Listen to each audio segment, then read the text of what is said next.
Hey everyone, welcome to MCAA 589 week 9. This week we're talking about anti-inflammatory and our muscle health. So anti-inflammatory is a word that we throw out. We often think of it as a joint muscle issue where we take an anti-inflammatory medication such as Advil, Aleve, ibuprofen, and that is the anti-inflammatory. When we start to really talk about anti-inflammatories, there's research coming out right now that talks about how the anti-inflammatory medications, yes, they're COX-2 inhibitors. They work with the body in this way and this way, and they prevent inflammation this way and this way. But those are all chemically based. And so when we start to dive into this anti-inflammatory, is there a way for us to create in our bodies a natural anti-inflammatory response that helps decrease inflammation across the entire system? And when I talk about inflammation, I am talking beyond just our joints and muscles. What is happening in our gut? Is there inflammation in the gut? Does an athlete get heartburn? If that heartburn is there, is it because of acid reflux? Is it because of an inflammation issue? We can talk about inflammation in our lymphatic system. We can talk about inflammation in the brain.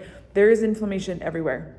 And so we live in a caffeine hyped up, sugar induced processed world where our bodies have to create this defense system against all of the junk that we're putting in it.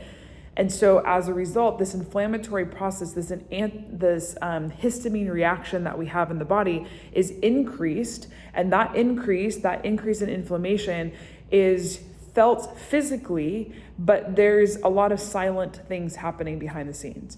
And so what can we do nutritionally to decrease the amount of inflammation in our body?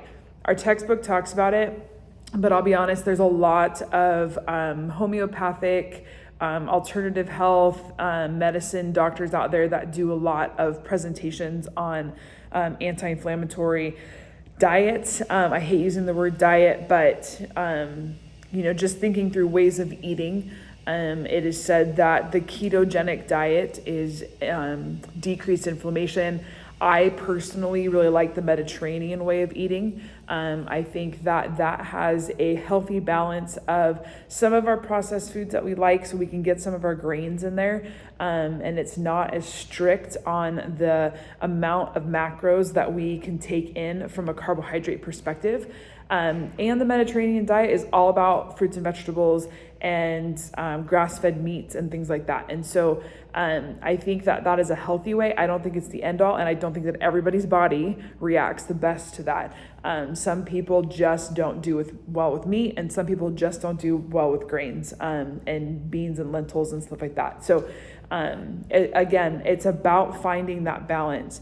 And when people change their diet, even if it's little things, a lot of times they can see some pretty big results. Taking out a candy bar a day for some people could dramatically lose weight. For some people, they could decrease pain in their joints because they decrease the amount of sugar they take in.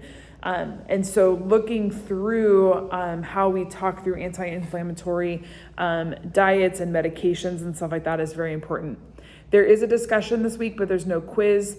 And again, next week, your research paper is due. So I hope that you've started that already. Again, that needs to be APA formatted. You need a title page, abstract, keywords, page numbers on each page, references at the very end. And on the start of your papers, which is page 3, will be your title of your paper centered in bold.